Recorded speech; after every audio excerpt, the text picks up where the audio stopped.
Amém e amém. Amém? Pastor, fica à vontade. Muito obrigado, pastor. Aleluia. Graças e paz, queridos. Eu fico muito feliz de poder estar aqui, mais uma vez, sendo instrumento de Deus para a sua vida, viu? Eu e minha esposa, junto com meus filhos, nós amamos servir a igreja, viu? E estar aqui é um privilégio, viu? Uma oportunidade muito grande dada pelo Senhor. Eu quero convidar você a abrir o texto de 2 Reis. 2 Reis, capítulo de número 6. Ao chegar aqui, o Espírito Santo nos designou a um texto. Passei a tarde hoje em família, meditando, pensando, falando com o Pai. E o Senhor nos deu esse texto. E eu quero compartilhar com você aqui. 2 Reis, capítulo 6, a partir do verso 1, que diz-nos assim: E os filhos dos profetas disseram a Eliseu: Eis que agora o lugar onde habitamos contigo é demasiadamente apertado para nós. Vamos, nós te rogamos, até o Jordão, e de lá tome cada homem uma viga, e façamos ali o lugar onde nós possamos habitar. E ele respondeu: Ide vós. E um disse: Se contente, rogo-te, e vai com os teus servos. E ele respondeu: Eu irei. Assim ele foi com eles. E quando eles chegaram até o Jordão, cortaram madeira. Porém, enquanto um deles estavam derrubando um tronco, a lâmina do machado caiu dentro da água. E ele gritou e disse: Ai, mestre, isto era emprestado. E o homem de Deus disse: Onde ele caiu? E ele lhe mostrou o lugar, e ele arrancou um galho e lançou ali dentro, e o ferro flutuou. Portanto, disse ele: Toma-o para ti. E ele estendeu as suas mãos e o apanhou. Amém? Se assente, se acomode, por favor. Aleluia. Eu estou muito feliz de, nesta noite, fazer parte desta reunião tão maravilhosa. Ao chegar aqui, recepcionado com muito calor humano, com muito carinho. E eu louvo a Deus pela vida do pastor Aio, juntamente com sua esposa, sua casa, sua família. Deus abençoe todo o seu ministério. O texto que nós acabamos de ler é muito especial para nós nesse tempo. Porque se nós olharmos para o que vivemos hoje, dá-se a entender que as coisas não vão melhorar, só vão piorar. Quando olhamos para a economia, quando olhamos para a saúde, quando olhamos para a educação, quando olhamos para, enfim, o governo em si, nós geramos dentro de nós o medo. E ao olhar para isso, a gente entende que nada vai mudar. Corrupção em cima de corrupção, descobertas em cima de descobertas, e isso nos traz decepções, um sentimento de insegurança. Mas mesmo diante de tanta dificuldade que nós encontramos nesse tempo, nós olhamos e percebemos que Deus, Ele é soberano e Ele está no controle de todas as coisas. Quando você abre a Bíblia nos Salmos de número 112, no verso 1, o texto vai dizer que bem-aventurado é aquele que teme ao Senhor. E você vai ver nos versos a seguir que há sequências de bênçãos para aqueles que temem a Deus. E quando nós olhamos para isso, nós entendemos que temor é reconhecer a soberania e o poder absoluto de Deus sobre o universo, respeitá-lo, e quando nós o respeitamos e nos submetemos, nos devocionamos a Ele, nós temos alguns direitos que isso nos dá. Ainda que nós entendemos que a graça é um favor imerecido, mas nós entendemos que quando nós entendemos o poder que o Deus que servimos tem, gera em nós confiança. Por quê, pastor? Porque é muito simples. É só você entender que se Ele tem o poder absoluto de todo o universo, se Ele tem o poder absoluto sobre todo o universo, o que dera da sua vida, o que dera da sua família. Ele tem o controle de tudo e nada foge da vontade de Deus. Então isso nos dá uma tranquilidade. Ao olhar esse texto, eu vejo a mão de Deus operando dentre os tempos. E hoje é culto da vitória, e eu vim aqui falar sobre vitória da parte de Deus. Eu vim falar que o nosso Deus é um Deus que opera milagres. É um Deus que, em meio às adversidades da vida, Ele se apresenta mostrando o seu imenso e infinito poder. O capítulo de número 4 de 2 Reis vai falar de uma mulher que está prestes a perder a única coisa que lhe restou, seus filhos. Seu marido, que foi morto pelo regime antigo, agora está prestes, a esposa dele está prestes a perder os filhos, porque ele deixou uma dívida. Não era do coração desse homem deixar dívida para a família, porque ninguém planeja o dia da sua morte. Na verdade, ninguém coloca no caderno o dia que vai morrer, porque ninguém sabe. A morte é uma surpresa. Ninguém sabe o dia da morte. Até porque se tivéssemos essa oportunidade de saber, eu acho que os valores seriam muito diferentes. O cálculo seria diferente.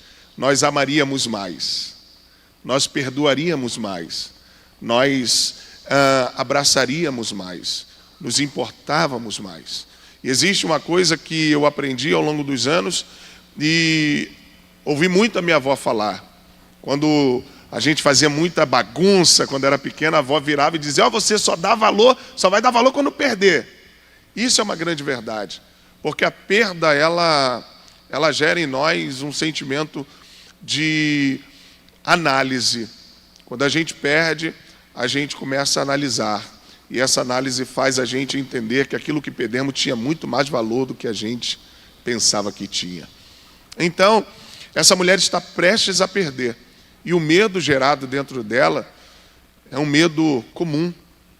Ela está sentindo medo, porque ela está prestes a perder a única coisa que lhe restou. Alguns pregadores vão dizer que ela tinha medo de perder a renda que os seus filhos poderiam lhe dar futuramente. Por um ponto de vista bem raso, verdadeiramente é isso. Mas eu não quero fazer o sentimento dessa mãe se limitar à finança. Eu tenho certeza que o sentimento dela era muito mais profundo do que uma renda familiar, do que manter a casa, porque eram filhos. E o credor, no direito que ele tinha, disse: olha, eu vim aqui cobrar a dívida. Ele poderia muito bem pegar o filho na mesma hora e levar, mas ele simplesmente dá uma chance para aquela mulher. E foi essa oportunidade que a mulher teve que se iguala a que eu e você temos aqui hoje. Porque Deus só depende de uma oportunidade que você dá.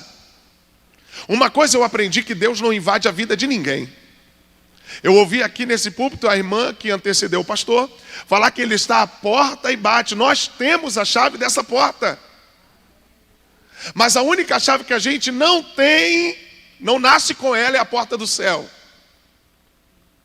Porque essa chave é Ele que nos dá. E para adquirirmos essa porta, nós temos que fazer valer a pena. E o engraçado é que para adquirir isso, precisamos de uma ação. E essa ação é chamada de renúncia. E quando a gente não consegue renunciar, as portas são fechadas. A Bíblia vai dizer em Mateus capítulo 16, verso de número 19: e te darei a chave do reino dos céus. O que ligar na terra será ligado nos céus, mas se desligar na terra, será desligado no céu. Você esta noite tem uma oportunidade de ter acesso a lugares inimagináveis, com o poder somente da renúncia. Abrir mão de tudo aquilo que você acha, aleluia, que para você é certo, mas quando você olha a luz da Bíblia, está contra a vontade de Deus. E você ter coragem de abrir mão disso para viver o que Deus tem para você. E eu digo para você que o que Deus tem é bom, é perfeito e é agradável. Ei, meu irmão, entenda, a oportunidade que foi dada a esta mulher foi a oportunidade de pensar: o que eu vou fazer agora? E ela entendeu que o socorro não vinha dela mesma. Ela entendeu que o socorro vinha de alguém maior do que ela. Você pode virar para esse irmão e diga para ele: o socorro não vem de você. O socorro vem de alguém maior que você. Entendeu? Aleluia por isso. Porque quando nós entendemos o tamanho do Deus que a gente serve, a gente entende o que Jeremias abriu a boca e disse: clama a mim, e responder-te-ei, e anunciar-te-ei coisas grandes e firmes que não... Ei, você não sabe, mas Ele já tem o domínio de tudo. Não, meu irmão, vai, glória por ser melhor. Ele está dizendo que Ele tem algo que você ainda não sabe. Vai te surpreender o que Ele preparou para você. Se você acredita em profecia, levante a mão que eu já quero liberar algo para você. Eu profetizo que as portas que estão fechadas hoje, não é amanhã, é hoje, já se abriram para você. Pastor, só isso não, ainda continua com a mão de pé. Eu profetizo que hoje, não é amanhã, a tua casa será impactada pelo poder profético da palavra de Deus. Eu ainda profetizo que toda ferramenta preparada contra ti não vai prosperar. E se alguém disse alguma coisa ao contrário, vai ter que ver Deus honrar a tua vida e a tua casa. Se você crê, fecha a tua mão e dê glória para Ele, porque Ele está aqui. Aleluia por isso. Ele é fiel, viu? O negócio está esquentando, viu? Estou sentindo a Ele aqui. Aleluia. Então Deus é um Deus de oportunidades. Deus está dando oportunidade para essa mulher, para ela entender o que ela não entendia. Porque se você olhar no texto, é a primeira vez que essa mulher vai ao profeta. Porque até então ela tinha alguém que ia. Esse alguém que ia morre. Mas ela não fica na inércia. Ela entende que quando alguém não vai, ela precisa ir. Ela entende que quando alguém não faz, ela precisa fazer. Mas o reino não pode parar. O propósito não pode parar. Se alguém não vai, ela vai. Então ela entende que ela precisa ir. E ela toma coragem e vai. E o que ela faz? Ela abre o seu coração para quem é maior do que ela. Não é o homem profeta. Porque ela não diz: o meu marido era servo teu. Ela diz: o meu marido, servo do Senhor. Aleluia. Ei, meu irmão, primeira coisa que a vida desse homem nos revela é que ele respeitava Eliseu, mas ele somente adorava a Deus. Então ela entende que ela precisava se posicionar. Ela se posiciona, mostra para ele a dificuldade. E a pergunta é interessante: o que é que tens em casa? E ela diz, tua serva não tem nada. Calma aí. Me mostre o que tens, ou me diga o que tens em casa. Eliseu não está dentro da casa. Eliseu está fora. E ele pergunta para ela o que tem dentro. Porque só quem conhece dentro é a dona da casa. E a dona está dizendo, eu não tenho nada. Senão, senão, isso aqui não quer dizer que ela se contrariou. Isso quer dizer que o pouco que ela tinha, na mente dela humana, não serviria para nada. Mas Deus não precisa de muita coisa. O que Ele precisa, você já tem. Eu vou repetir porque mexeu comigo. Ele está dizendo que o que você precisa para mudar a sua vida, você não vai precisar vir de outro lugar. Já está dentro da sua vida. Pastor, me explica. Vou te explicar. João capítulo 15, verso 1 diz, eu sou a videira verdadeira, e o meu pai é o lavrador. Toda vara que em mim não dá fruto, eu arranco e jogo, mas aquelas que dão fruto, eu estou podando. Para quê? Para que dê mais fruto. Pastor, o que isso tem a ver com o que o senhor acabou de falar? Meu irmão, o galho, ele não produz por conta própria. Ele tem que estar enxertado em algum lugar. E o texto está dizendo que o galho só produz porque está enxertado na videira e tem a participação de quem cuida. Então me explica, estou te explicando, que o que você precisa você já tem, você está na videira. Você está agarrado nele. E se você está agarrado nele, operando ele, meu irmão, você está entendendo? Não existe obstáculo para esse Deus. Não existe barreira para esse Deus. Não existe impossível. Lucas capítulo 1, verso 37. Porque para Deus nada é impossível. Não existe nada que impeça Deus agir. Nada. Então, esta mulher diz, tua serva não tem nada, não sei a botija de azeite. Ele diz, então pega essa botija, traz para cá, pega vasos emprestados e derrama. Ei, só louco obedece outro louco. É ou não é? Aí chega um pastor doido, que nem a gente, e diz, a gente vai fazer uma campanha do limpa tudo aqui. Vamos dobrar o joelho, porque Jeová vai entrar e vai arrebentar tudo. Aí vem um outro montão de louco, dobra o joelho na igreja. Aí um outro Deus que também gosta de doido, porque ele diz, para ganhar aqueles que se acham sábios, tem que fazer esse de louco.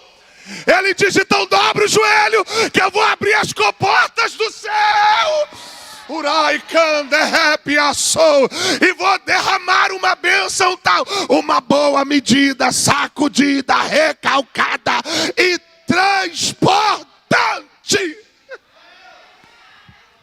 Aí sai um montão de gente daqui, cheinho de Deus.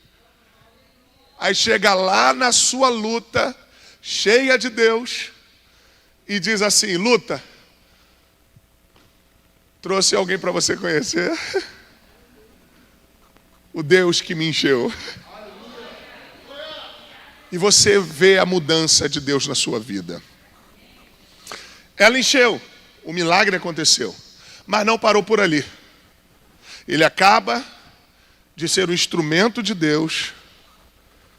Eita, desceu fresquinho do céu, ó. Dá uma olhada para esse irmão e diga para ele assim, o problema nunca foi a fonte. Diga, o problema é o canal. Eita! Meu irmão, se a fonte for limpa e o canal estiver sujo, o final vai dar ruim. Eu estava em casa hoje, pastor, tudo na vida do crente, principalmente pastor doido que nem a gente, pregador, vira mensagem. Vocês estão rindo de quê, gente? Tudo vira pregação mesmo, irmão. Daqui a pouco eu vou te contar um negócio, tu vai entender que tudo vira pregação. Mas eu estava hoje, uma das pérolas da pregação é que eu estava hoje em casa e minha esposa ligou a bomba, né? Ligou a bomba da cisterna para encher a caixa. Estou sentindo o cheiro de queimado. E a bomba ligada. Eu fui lá na bomba. Quando eu meti a mão na bomba, a cabeça da bomba quente. Porque bomba, quando está puxando água, a cabeça da bomba fica gelada. Já tem, ó, o curso, R$10 depois cada irmão, tá? Então, eu tirei e entendi que entrou ar na bomba. Quando eu fui tirar o ar da bomba, eu percebi que o cano que suga estava rachado. Eu falei, rapaz, vou ter que trocar. Mas não dá tempo, porque está quase na hora do culto. E eu vou me atrapalhar todo. Peguei, dei um jeito lá rápido. Enfim, sugou a água para a caixa. E eu mexendo na bomba, na hora de poder botar água no cano, quando eu botei água no cano para ver se realmente estava puxando água, eu abri outro cano de saída. Que eu liguei a bomba, meu irmão, a água foi suja. Jorrou mais ou menos uns 2 segundos de água suja e depois a água clareou. Eu parei. Falei, meu Deus. Olhei para dentro da cisterna limpa. Eu falei assim, entendi. O problema é que deu ar no cano por causa de uma sujeira. Agora que eu limpei a bomba, a sujeira saiu. Aí Deus falou, anota isso que tu vai pregar lá hoje. E eu anotei. A fonte sempre é limpa. O Espírito Santo impulsiona o que vem da fonte para o canal. Mas se o canal estiver sujo, não dá para beber o que sai dele. Pastor, o que você está dizendo? Então está na hora de desconectar do que está sujando para fazer a limpeza. Ei, meu irmão, vou ser mais chato mais uma vez. Dá uma olhada para o seu irmão e diga para ele assim, desconecta da terra hoje, porque o céu quer fazer faxina. Ei, quem quer ser limpo por ele aqui, abre a tua boca e dá glória para ele, por favor. Aleluia. Vamos lá, capítulo 4 ainda, o profeta sai da casa da mulher, a mulher já virando uma microempresária, né? Saindo de lá, a mulher que não tinha nada, agora tem um montão de azeite, ele diz, vende, paga a sua dívida e vive do resto. E dá um negócio bom, né? Então ela vira uma microempresária, está saindo de lá bem, mas ela vai chegar em Samaria, vai orar por outra mulher, e a mulher que não tinha dádiva de ser mãe, agora recebe o milagre, passa a gerar. Aqui o negócio começa a ficar gostoso, porque entre o findar do capítulo 4 e o começo do capítulo 5, passa um tempo muito considerado. Tempo este que você só vai ver no livro de Crônicas, mais lá para frente você vai perceber que acontecem invasões. E dentro dessas invasões, o povo de Israel é subjugado. Nessa que o povo de Israel é subjugado, o que acontece, pastor? Acontece que um homem chamado Ben-Hadad invade a cidade. E o texto vai dizer que ele invade por cerco. Ou seja, ninguém sai e ninguém entra. Aquilo que está dentro, uma hora acaba. Por quê? Porque ele não permite que ninguém saia. Mas enquanto isso, na casa de um certo general, tem uma menina que foi levada cativa e se tornou serva da mulher dele. Só que agora Deus é tão tremendo que ele pega o cativeiro dela. Isso aqui é profundo, viu? Pega o cativeiro dela e faz ela virar conselheira. Sabe o que é mais interessante? Quando ela diz assim: minha senhora, se o meu senhor soubesse que lá na cidade existe um profeta que poderia curar da sua lepra, ela está dizendo: você acha que me prendeu? Eu estou livre, quem está preso é teu marido. Leproso é ele, eu não. Sabe por que ela está dizendo isso? Porque ela entendia do Deus que ela servia. O que me faz entender que o lugar da prisão não limitou o potencial dela. Ah, você vai pegar isso aqui. O lugar de luta dela não foi somente Deus que transformou, partiu também dela. Porque a prova só mata quem aceita. Vou repetir isso aqui que mexeu de novo comigo. A prova só vai matar quem se entrega. Pastor, acabou tudo. Levanta a cabeça e recomeça. Pastor, tá dando ruim. Dobra o teu joelho e ora, que uma hora o negócio muda. Pastor, meu filho tá só a graça. Pega a vara de goiaba. Pastor, o negócio está estreito. Então começa a pedir a Deus para Ele te mostrar aonde você vai trabalhar. Deus é um Deus que tem estratégias, que pode auxiliar você na mudança de estado dentro do cativeiro. Pastor, existe tempo para tudo. Sim, existe tempo para tudo. Deus não precisa tirar você do cativeiro para fazer você prosperar. Ele pode fazer você prosperar dentro da terra do cativeiro. Ah, você nunca leu a história de José? Que prosperou dentro do cativeiro. Agora pega um negócio tão gostoso que se você não der glória, eu vou tacar o microfone em tu. Escute isso aqui. José entrou como escravo, como prisioneiro. Deus deu um jeito de fazer uma cadeira que não existia, botar ele sentado e quem prendeu dizer amém.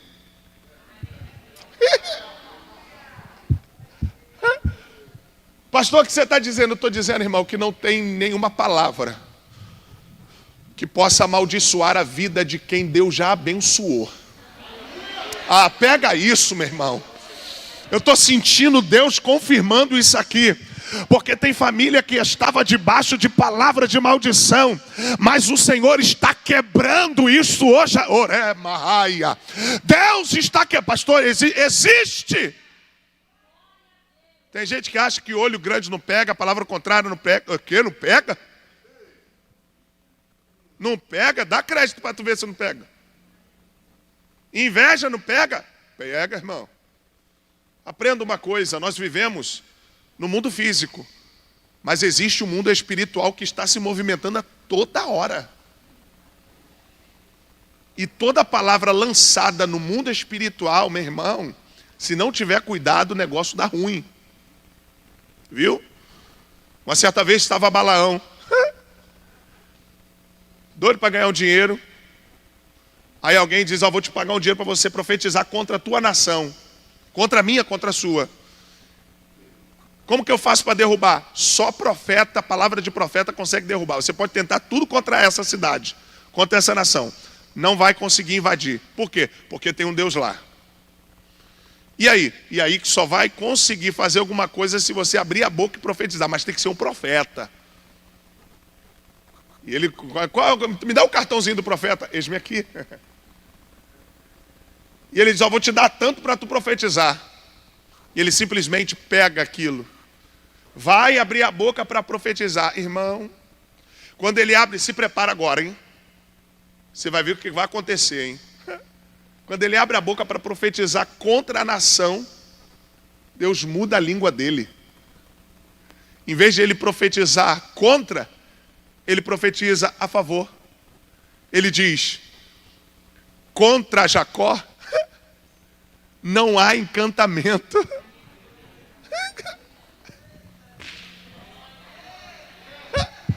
Ah, irmão, pega isso, crente.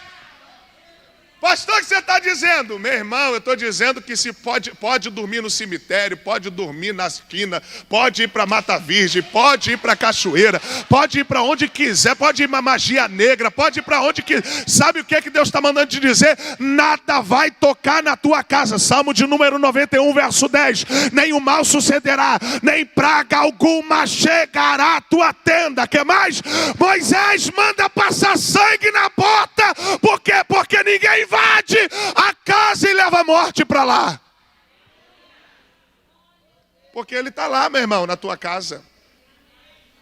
Vou repetir, ele está lá na tua casa. Enquanto tu está aqui, ele está operando lá. Viu? E ele está mudando o seu estado. Quem crê que vai sair daqui, o gigante de lá já caiu? Tem o louvor de Samuel Mariano que diz: depois do culto você vai ver. Depois do culto ele vai com você. O louvor do pastor Osmar é: durante o culto.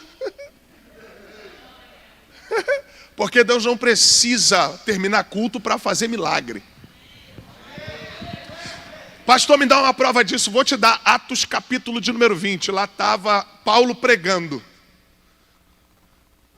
Poder de Deus manifestado porque a palavra está sendo pregada.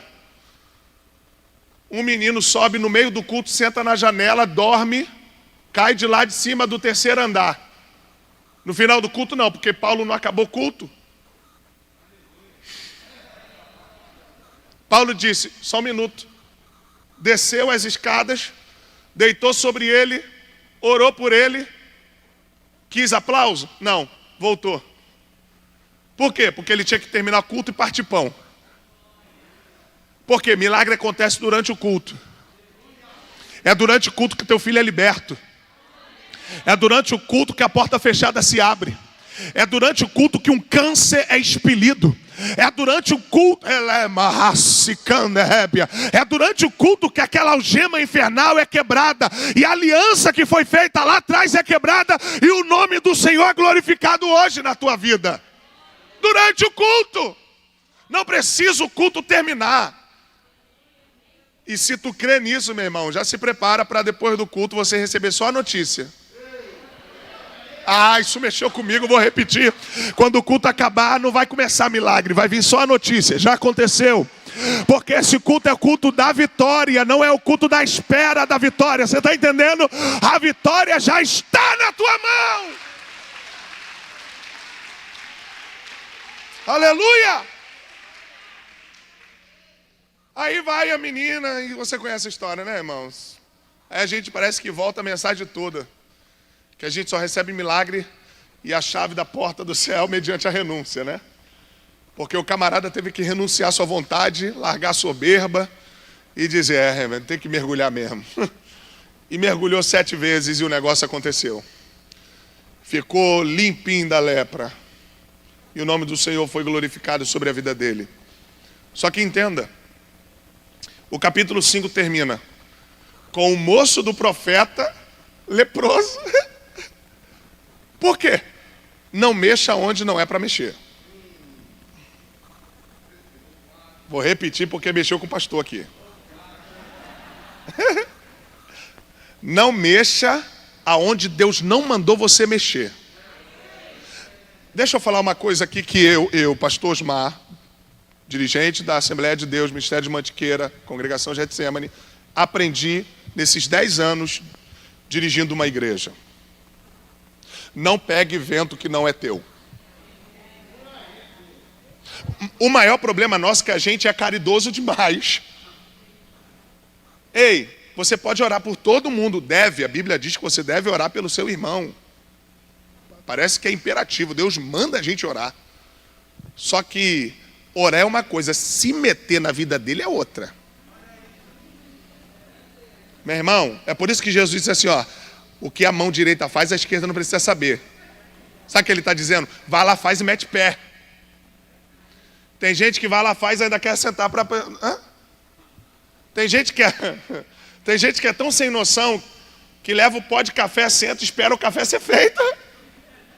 Porque sabe que durante fazendo o café ela vai contar tudo. Então, tem gente que não tem noção. Então aprenda uma coisa. Não se meta onde Deus falou para você não mexer. Porque você pode comprar uma briga que você não está apta para vencer. E o maior problema das pessoas hoje é comprar luta que não é para ser comprada. Deixa eu te falar uma coisa. A gente às vezes não tem força nem para a nossa luta. E quer guerrear a luta dos outros. Pastor, você está falando para eu esquecer meu irmão? Não. Não é isso. É você orar por ele. Fazer o que você pode. Mas não se meta na vida dele. Tem coisas que Deus até permite. Vai lá, faz e tal. Mas ele já te garantiu. Mas tem coisas que se a gente meter a mão, irmão, dá um vento. Dá um vento outro dia. Pastor, eu queria conversar com o senhor, pastor. Falei, amém, minha irmã. Em que posso te ajudar? Porque pastor, né, a gente trata com o maior carinho as pessoas e tal. Pastor, eu não aguento mais a minha casa. Meu irmão, a casa da mulher é grande. Eu falei, dá ela pra mim. Eu moro de aluguel, cara. Ela tá dizendo que não aguenta mais a casa. Pastor, você tá brincando demais. Eu tô falando do meu marido. Eu falei, ué, mas não foi tu que escolheu? Ah, pastor, mas eu não sabia que ele era assim. Ué, meu irmão. E o que Deus tem a ver com isso? Não, pastor, é porque eu não sei. Eu já subi monte, eu já fiz isso, já fiz aquilo. Não adianta, ele não muda. Meu irmão, você vai subir 10 vezes o monte, ele não vai mudar. Porque a mudança é questão de atitude. Você ora para que as algemas sejam quebradas. Mas só quem escolhe mudar é ele.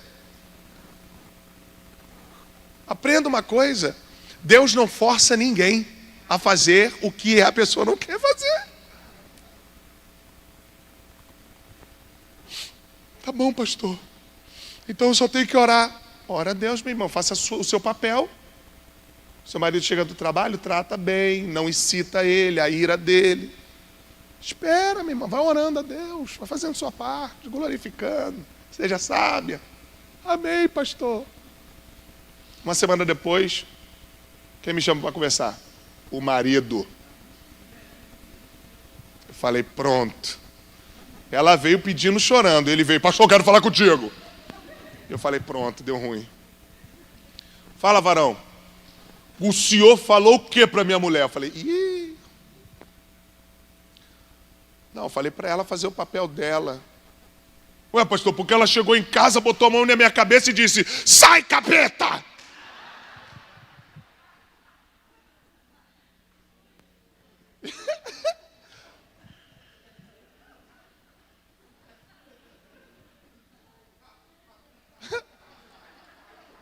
Eu fiquei assim, ó, olhando a cara.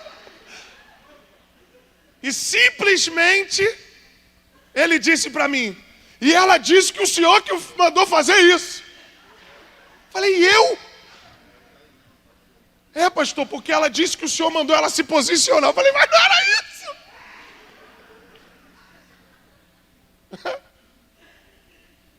E tu fez o quê, rapaz? Ele, pastor, eu fiquei com medo dela. E eu vim aqui falar com o senhor porque toda vez que eu chego em casa que pergunto que se a comida está pronta, ela grita lá da cozinha, está repreendido!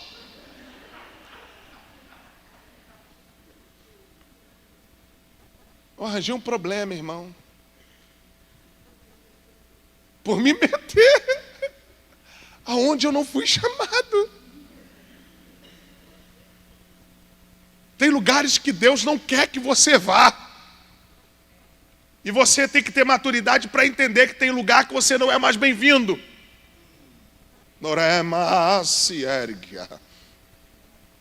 Tem lugares que você até frequentava. Mas agora, você tem que entender que a sua vida, sua vibe é outra.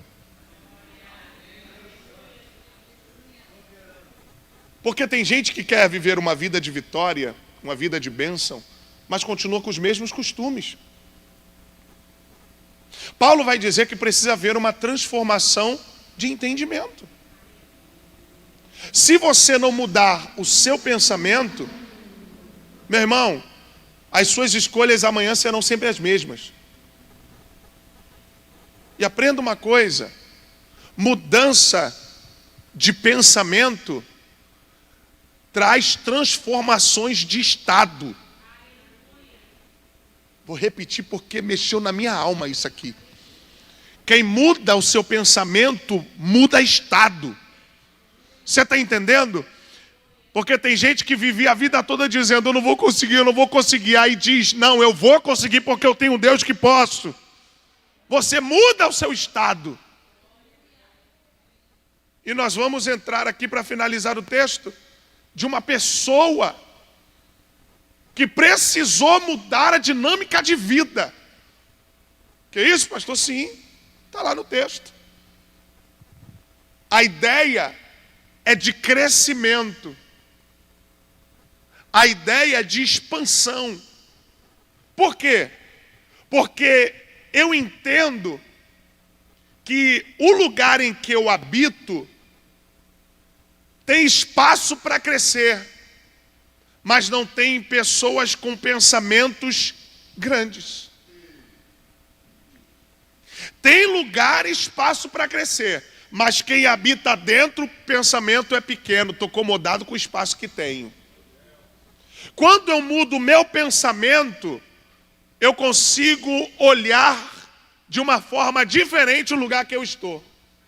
E eu consigo perceber que há possibilidade de crescer em ambientes que outras pessoas não têm coragem de fazer crescer.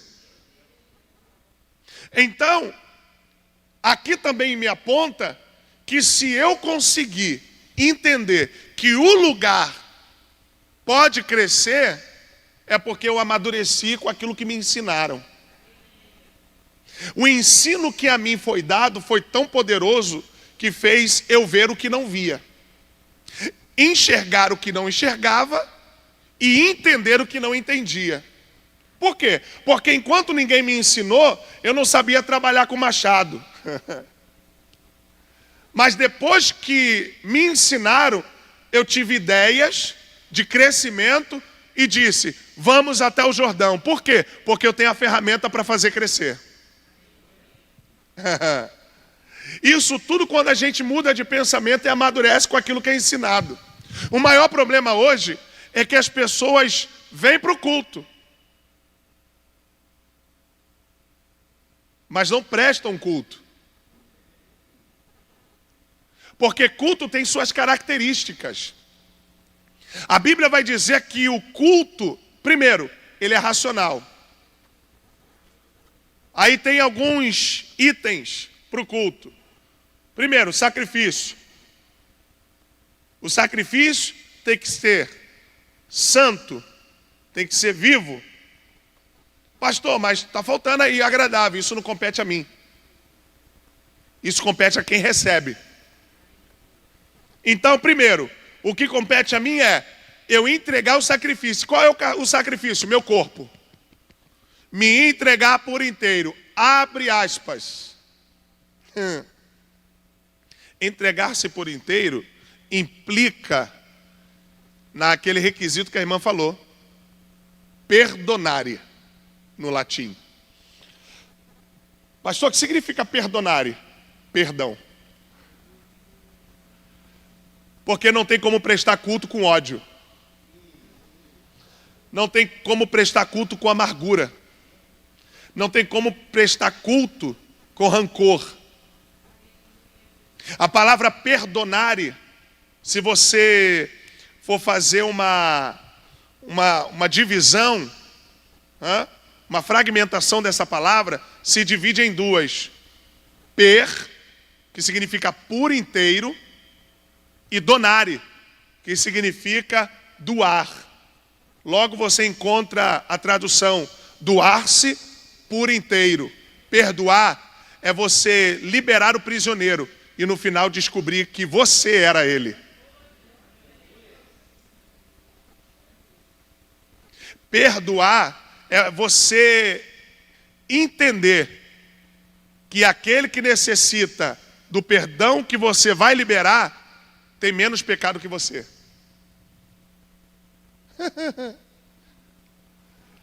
Perdoar é você, ou melhor, você só consegue perdoar se você entender o perdão da cruz.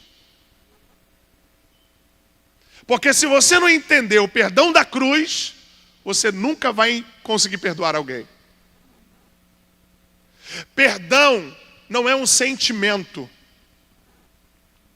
Perdão é uma atitude. É uma decisão. Você decide perdoar. Porque se você não decidir, ninguém faz isso por você. Porque a amargura que gera dentro de você, por falta de perdão, é às vezes um veneno que você quer dar para a pessoa, mas você bebe aos pouquinhos. Porque você quer dar para alguém aquilo, ou você acha que aquilo que a pessoa está vivendo é merecido. E na realidade quem está se envenenando é você. Quando você libera perdão, é a sua fronteira que abre. Vou repetir isso aqui. Quando você libera perdão, Deus está falando que tem gente aqui que precisa liberar perdão para alguém.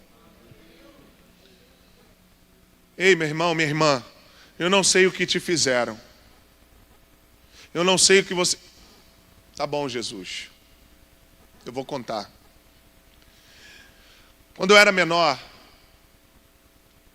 eu sofri algumas situações na minha infância. Hoje é chamado de bullying, né? E outras coisas piores, que aqui tem criança, não pode se falar. Mas abusos. E eu cresci com as pessoas que fizeram isso. Quando eu cheguei na idade adulta, eu digo, na transição, eu me tornei um jovem raivoso. Márcio conhece a minha vida, a minha história. Conversamos muito sobre isso. Eu só parava de bater depois que eu tivesse morto. Era assim, eram minhas brigas. Mas não porque me fizeram assim. Eu me tornei isso.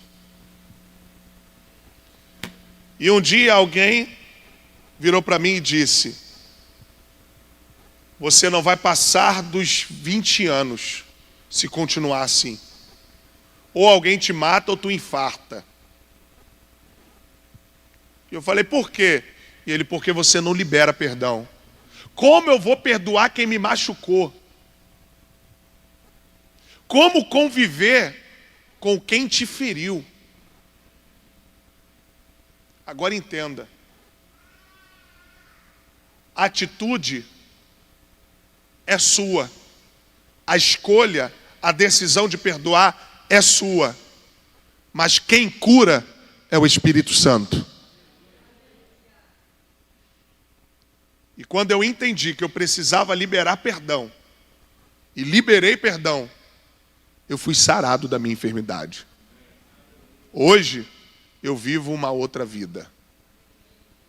Hoje eu consigo entrar no mesmo ambiente que a pessoa, apertar a mão da pessoa e dizer para ela, a paz do Senhor. Por quê? Porque a minha atitude também mudou o estado de vida de quem eu liberei perdão. Era espírita, hoje é cristão. Por quê? Porque viu Deus na minha vida. Então quando a gente libera, muda de pensamento, entende o propósito do culto, quando você entende o propósito do culto, você entende que antes de você fazer alguma coisa para agradar alguém, é primeiro agradar quem recebe seu culto.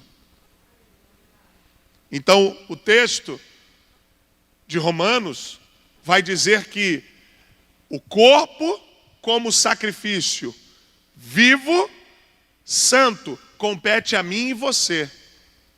Quem mantém o corpo vivo e quem mantém ele se santificando é eu e você, nas nossas buscas, nas nossas leituras diárias, nas nossas orações.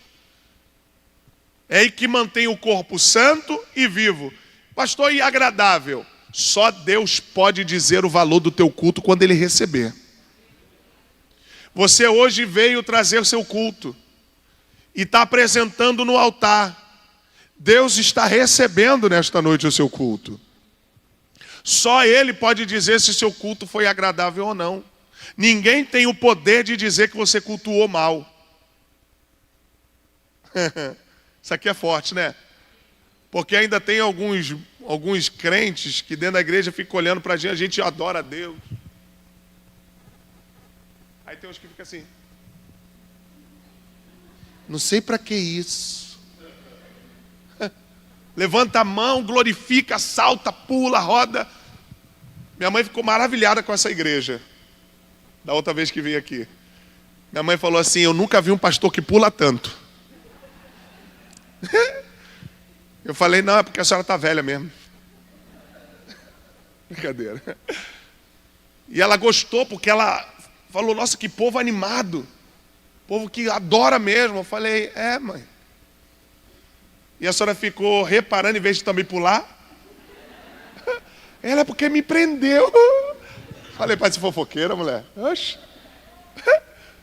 Em vez de ela prestar o culto dela, ficou prestando atenção nos irmãos pulando. Mas, irmãos, ninguém tem o poder de dizer se seu culto é bom ou não.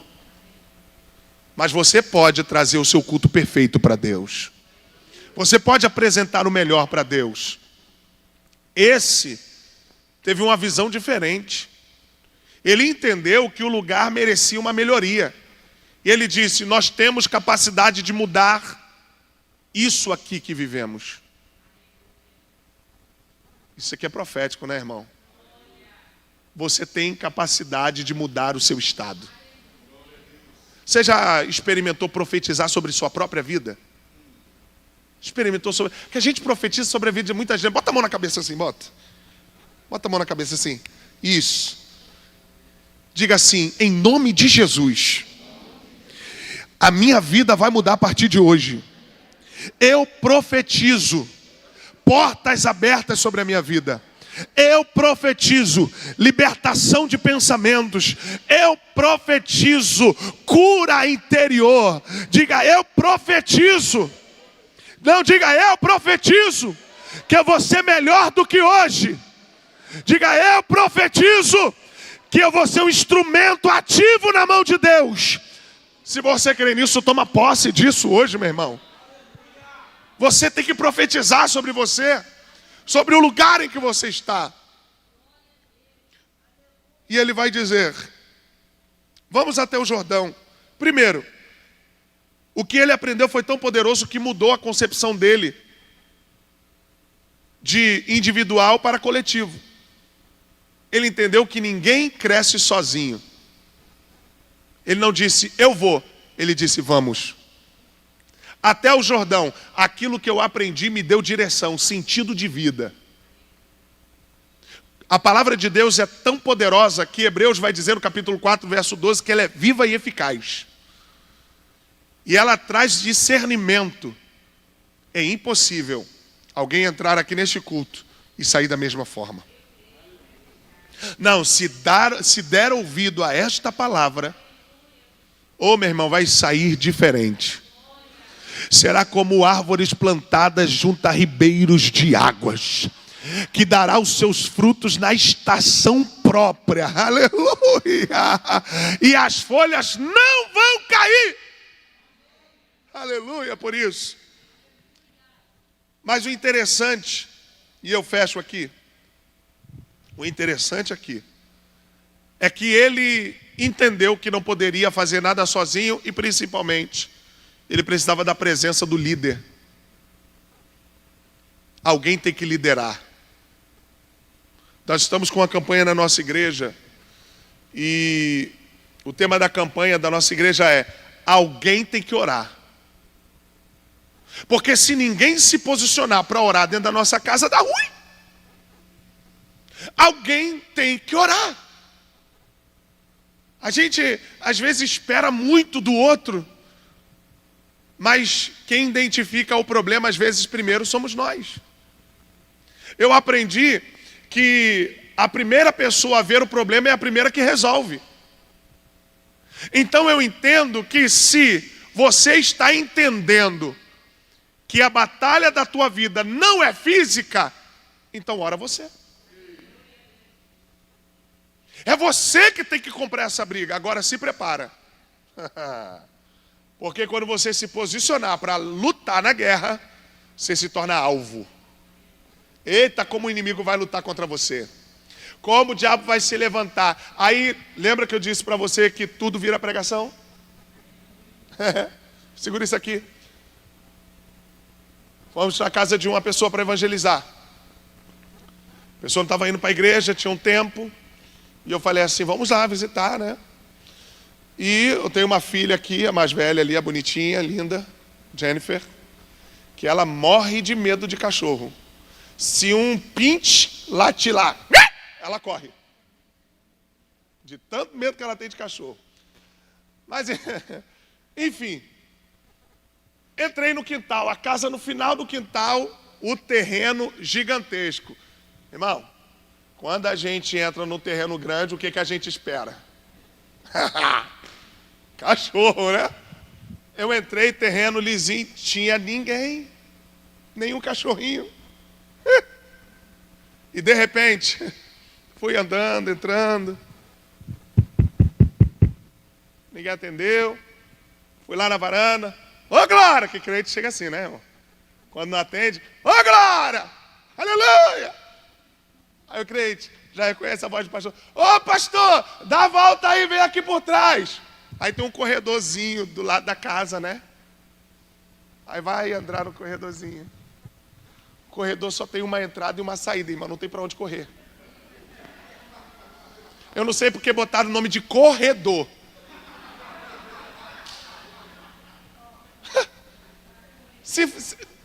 Pensa comigo, se o nome é corredor, tinha que ter né, espaço para correr. Mas o espaço é curto. Quando entra no corredor, com quem eu deparo? Um cachorro desse tamanho. Lá na ponta, ele achou que eu era dentista. Porque ele ficava assim. E eu na ponta, ele na outra. Quando eu olhei para trás, eu já estava na metade do corredor. E ele... E eu percebi que as duas patas dele foi fazendo assim para trás, assim, ó. E a da frente foi abaixando, eu falei, pronto, ele vai correr. E eu não dá, irmão. Estou sedentário. Eu falei, até aqui, Senhor, combati o bom combate. Acabei a carreira. Quase guardei minha fé. Mas, de repente, aquele cachorro partiu, irmão. Mas partiu com força. E veio. Meu irmão, não adiantou. O dono estava gritando, fulano, vem pra aí. Ele partiu. Irmão, a perna travou. O corpo não mexeu. A Bíblia virou escudo. E a gente, o homem, é um bicho ruim, né? O homem, ele usa a Bíblia como escudo. A Bíblia diz que tem que levar a palavra de Deus no coração. Eu fiz assim, ó. Porque o cachorro, meu irmão, o cachorro é terrível. Ele vai abocanhar onde ele alcança. E eu falei, há poder no sangue. Só que, irmão, conscientemente, pelo tempo que ele correu, eu de olho fechado, já era para ele ter me mordido. Quando abri o olho com curiosidade para ver, ele estava pulando em cima de mim de novo. Ai! Não me mordeu. Quando eu olhei, meu irmão, eu percebi que ele estava amarrado numa corda. Toda vez que ele pulava para cima de mim, a corda puxava ele para baixo. Pastor, por que você está dizendo que deu pregação? Abre a sua Bíblia aí, por favor. Abre aí. Jó capítulo 1, verso 10. Jó capítulo 1, verso 10. acaso não cercaste com Sebe a ele, a sua casa e a tudo quanto tem? Sabe quem disse isso? Diabo. Para quem? Para Deus, quando ele tentou pegar Jó. Aí Deus falou comigo, é assim que eu faço. Quando um crente meu, ele desbrava uma luta, ou trava uma guerra no mundo espiritual, mas debaixo da minha proteção. Toda vez que o diabo vai, eu puxo ele para baixo. Toda vez que ele tenta, eu puxo ele para baixo.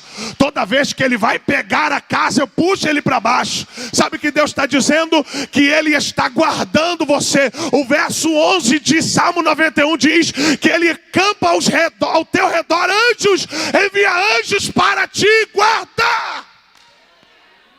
Ninguém toca naquele que Deus guarda. E eu falei, Deus virou pregação mesmo, viu?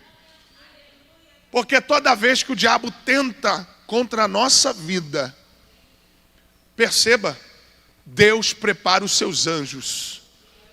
Eita, mas nessa manhã não veio um anjo aqui, infelizmente. Não, vem não. Eu pedi para eles ficar em casa. Sabe por quê? Porque aqui eu só quero a presença dele. De quem? De Cristo. Eita, quando Jesus está não tem anjo. Quando Jesus está, não precisa de anjo. Vou repetir, quando Jesus está, anjo não tem poder.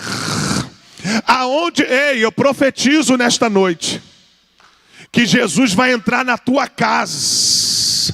E ele ele não vai entrar para passar, ele vai fazer morada lá.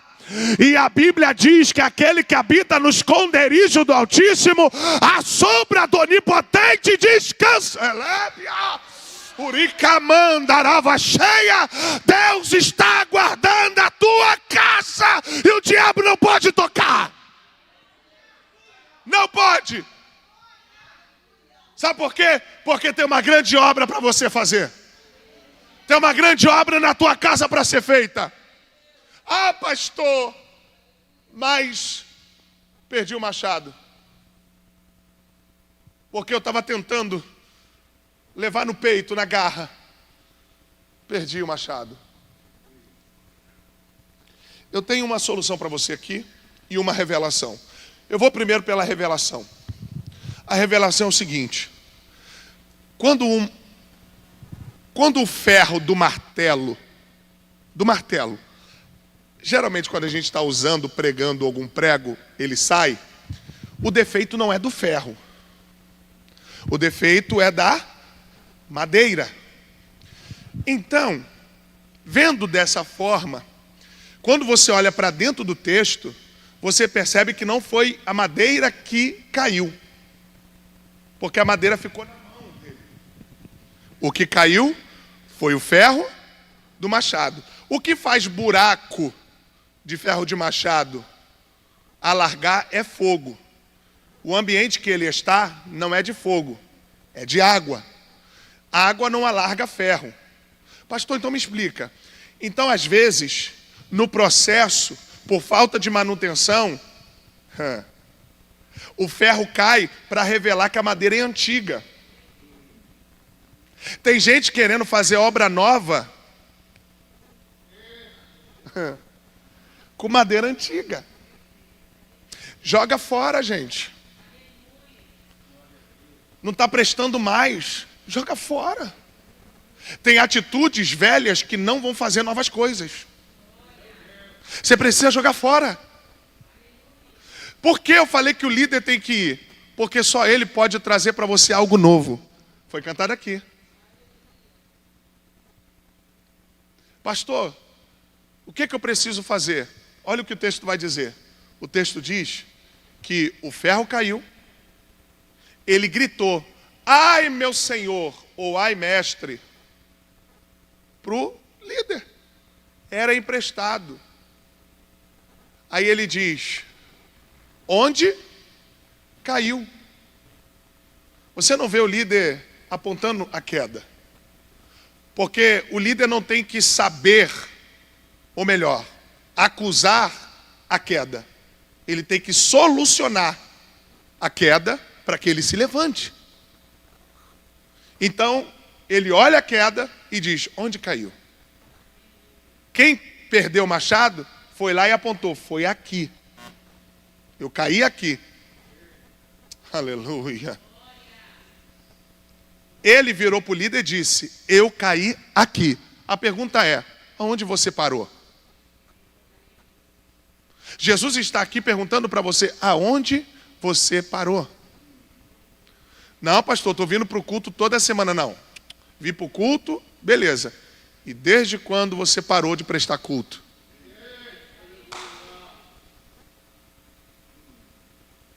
Eu caí aqui. Aí olha o que é interessante. O líder diz: pega a madeira. Para quem acabou de perder o ferro. É brincadeira, né, Márcio? Como eu vou tirar madeira se eu não tenho instrumento para cortar? Porque o meu acabou de cair. Dá uma olhada para o teu irmão e diga para ele assim: não tenha vergonha de pedir ajuda. O maior problema é que a gente se acha forte demais para enfrentar os nossos problemas. Você tem líderes. Você tem crentes que oram. Peça ajuda. Seja humilde o bastante para pedir ajuda. Então, como cortou a madeira? Com machado emprestado, acho. Porque monte a cena na sua mente. O líder está aqui. A queda aqui. Quem caiu está do outro lado apontando para o líder. E quem está vendo? Os amigos que acabaram de cortar madeira e estão esperando eles para ir embora. Por quê? Porque tem um propósito: fazer a casa crescer. Só que eles não podem continuar o propósito se alguém perdeu a ferramenta. Então ele diz: me presta. Cortou a madeira. Madeira novinha. Agora que o negócio fica gostoso. Porque todo mundo acha que o maior milagre foi o ferro flutuar. É ou não é? Nunca foi. Vai ver na geografia. Jordão não é água parada. Jordão é água corrente.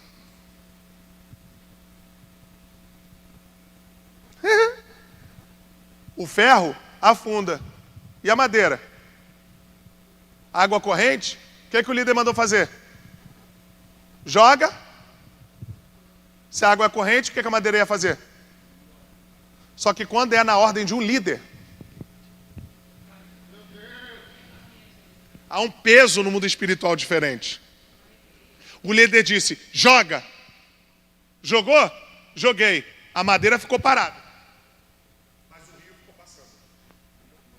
Porque o objetivo da palavra é fazer retornar o que você perdeu. Entenda, o maior milagre não foi o ferro flutuar, foi a madeira ficar parada. Pastor, que doideira. Esse foi o maior milagre. E o que aconteceu? O líder pegou? O líder virou as costas e disse assim: ó, agora abaixa e pega. Sabe o que Jesus está dizendo? Eu já fiz o suficiente para você entender. O quê? Morri na cruz, ressuscitei, mandei o Espírito Santo, desci aqui, estou usando esse pastor doido para falar para você. Agora, levanta. É com você agora. Pastor, eu não sei o que fazer. É com você. Eu quero louvar a Deus. Cadê aqueles músicos abençoados? Vem para cá, vaso de Deus. Eles já estão vindo preocupados. Pastor, pelo amor de Deus. Porque eu só puxo um hino ruim. Aleluia. Mas, irmão, músico bom é outra coisa. Eu falo assim: dá um ré maior para mim. Aí eles já sabem qual é o mistério. Não é, meu guitarrista? Glória a Deus. Eu quero convidar a você a se levantar. Isso.